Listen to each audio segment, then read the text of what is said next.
Welcome! MEKTON, the Battlesuit combat game, also known as MEKTON 1984, also known as MEKTON Whitebox. Today we're talking MEKTON combat. This image you see here is my recreation of the MEKTON cover.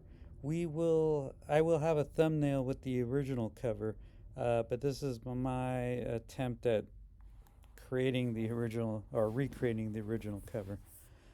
I am not going to be flipping page by page through the combat section of the MEKTON character and combat training manual, as it's called. Combat does start on page 12.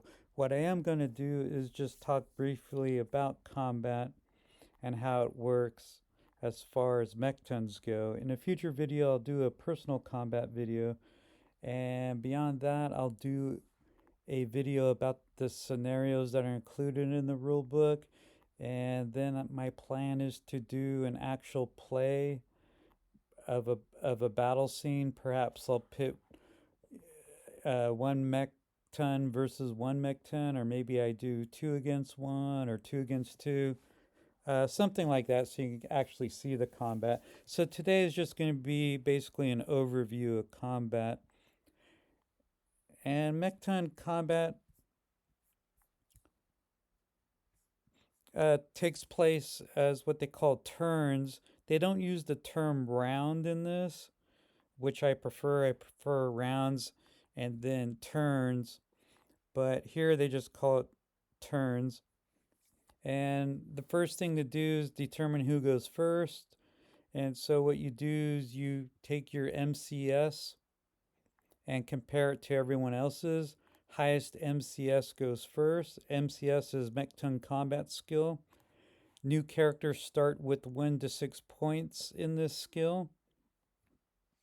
The characters in the booklet, a lot of them have really high skills. If you ever have to engage one of them in combat, it's possible that your odds of succeeding might be 1 in 20, as some of their skills are very high. So during your turn, you're going to check the range of your weapon to see if you can hit a target of your choosing. Then you're going to choose and designate what section you intend to attack on that target. So therefore, you can choose things like the torso or head or arms or legs. You then are going to roll a 1d20 trying to roll low, and you're going to try to roll lower than your MCS plus AM. AM is advantage modifier, minus the way they word it, minus your target's MCS plus DM or disadvantage modifier. I prefer MCS plus modifier because it gets kind of odd how those disadvantage modifiers work. So I prefer modifier. On a hit, damage takes place right away. It's possible your opponent may be defeated before they even had a chance to return fire. There's something called the dumb luck rule. Once you determine your target number, even if it's a negative target number, you will always hit on a roll of a 1, and you'll always miss on a roll of a 20. Movement, each hex is a mile wide, so you can move freely. It doesn't cost any of your movement. These mechs tend to move fairly slow, as we created a MEKTON in a previous video, and through plains and forest terrain, it has a movement of 2 hexes. Through mountains, it moves 1, and it cannot move through water. It has 0 movement through water. Now, there's also an optional movement rule for vertical travel, as it's called. There's different attack types. So there's beam attacks, which are various lasers, the Cosmo guns, power blasts, force beams. There's missile attacks. There's physical attacks as well, and special attacks. Special attacks are made by saws and drills, which do a static amount of damage, and physical attacks are actually multiplied by your servo level for your arm or leg, depending on where these weapons are located.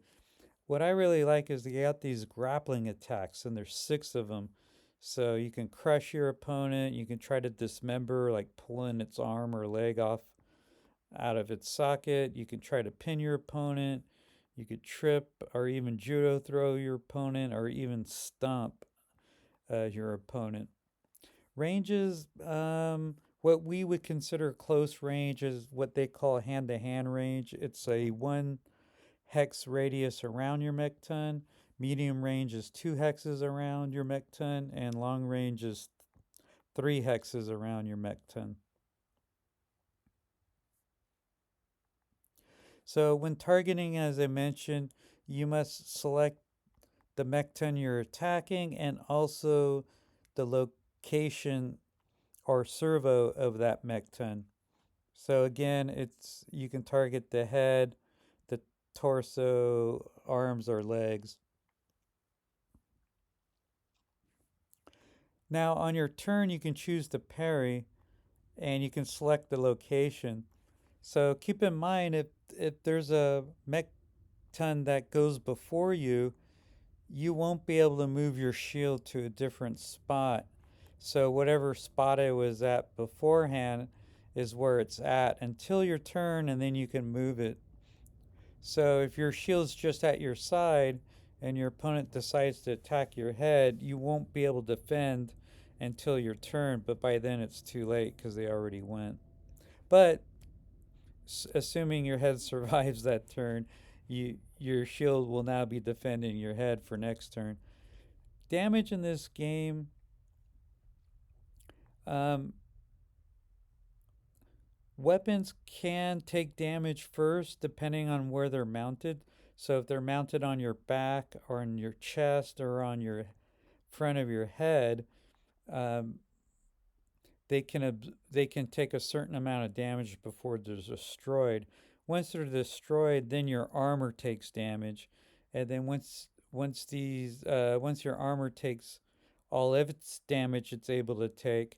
Now here, armor is not damage reduction like in other games where armor reduces the amount of damage or totally negates damage. Basically, this armor gets chipped away as it gets hit. And we'll see that. I'll show off the character sheet again so we can look at that. But on your torso and head, once damage gets past the armor and the servo, then it hits what's inside those locations. So on the torso, you have your power plant. On your head, you have things like sensors, controls, and your pilot. I like this rule. There's reactions to hits. Depending on how powerful the attack is and how strong the servos in your legs are, basically what level they are, determines if you stagger, fall, or roll. And they each have different outcomes as to what happens in those different situations. They also go on to talk about radios in combat. So there's a neutral channel where you can issue challenges and whatnot. And then you have your own secure channel for your own side. So the Kargans have their channel and the Alarans have their channel. There's some optional rules, or I think we get to the expanded rules first. So they have things like, well, you can damage the cities. There's rules for that. You can damage bases, which are tougher than cities. There's rocket cruisers and battleships that can fly across the world map. There's also what they call shore defense units. Each side gets 10 units in which to defend their empire or kingdom. There's an early warning system on that world map, which is represented by this dotted line. So when enemy MEKTONs pass through it, you know that they're in your territory and where they're located. So you can send, appropriate forces out there to meet them in battle. The optional rules. One is basically a bravery check that you would make. If your opponent's reputation is higher than your bravery, it's possible on a poor roll you'll flee in battle. Even if you manage to stay and fight, you might be shaken a little bit and you would have a damage modifier, a negative, I'm sorry, you would have a disadvantage modifier, so it's basically a penalty um, to your combat roll. Beyond that, I think that about covers. Yeah, that pretty much covers combat. So I do want to show off that character sheet. Let's see if we can get it to pop into view. I feel like I had some issues here. I'm kind of zoomed in, so I'm just going to double check. I think this is fine. In this view, we can see that there's more boxes to the left side of the pilot than there are to the right. So here's our pilot here. Let me scroll this down so we can see our warrior pilot up here. And our pilot has what they call 10 DV. So damage is measured in DV. Basically, your hit points are hits or kills. In later editions of MEKTON, they call them hits or kills. For MEKTONs, it's kills. For human scale combat, they call it hits. Essentially, the damage in this game is the same as hits in later editions. We'll see that this MEKTON has 100 points of armor and 100 points of servo on its chest. On the back, it has 100 points of armor as well as 100 points on its servo.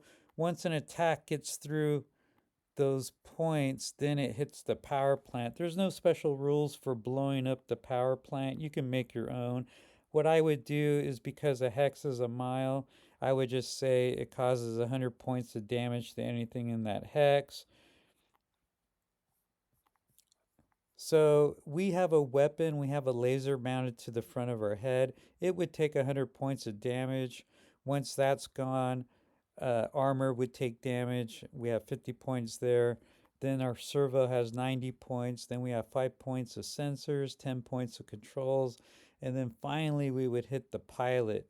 So that's assuming we're attacking this MEKTON from the front. If we attack it from behind, then it's a little easier. We just have to get past the armor and the servo to hit the warrior. So these two weapons we have the laser, it does 30 points of damage. We have the Cosmo gun, which does 70 points of damage. So let's assume we are attacking an identical MEKTON. If both of these weapons were to hit, we can knock down the armor to 0. Therefore, on our next turn, any damage we do to the chest would come off the servo directly. At that point, the MEKTON may want to protect its chest with its shield. We also have this laser sword, which has a range of hand to hand, so I put an H there. And so once we get in the hand to hand range, we might want to use this weapon. However, in hand to hand range, there's no penalties for lasers or Cosmo gun. Missiles, I know the missiles on the head are medium range only, meaning that if you're in hand to hand range, you can't use them. So it seems they need some distance, which makes sense, before they can kind of lock in on their target. You can always back up a hex if you need to. So if you're in hand to hand range, back up a hex so that you're in medium range and then launch your missiles. This laser sword does 50 points of damage. It's static. so it doesn't increase. I would like to see optional rules, like if you had a more powerful power plant and you wanted to spend 2 EF on this laser sword, then maybe you can increase the damage to 100.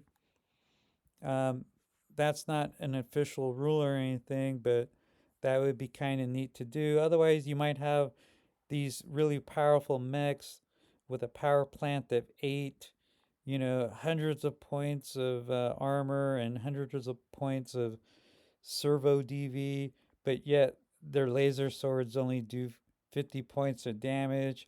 So it would take a very long time to cut through your opponent's MEKTON, assuming they had a very powerful MEKTON as well.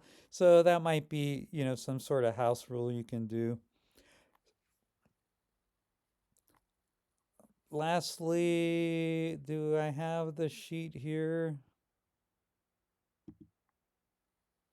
Yeah, we'll take a look at this reference sheet. I'll try to zoom in, see if we can get in there. There's the ranges that you can see there on the right side. You can, pause and go back if you need to. See if I can get these on the screen. We saw this chart before.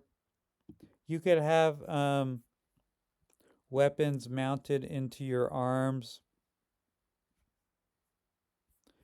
You could have weapons that fit in your hands if you purchase hands.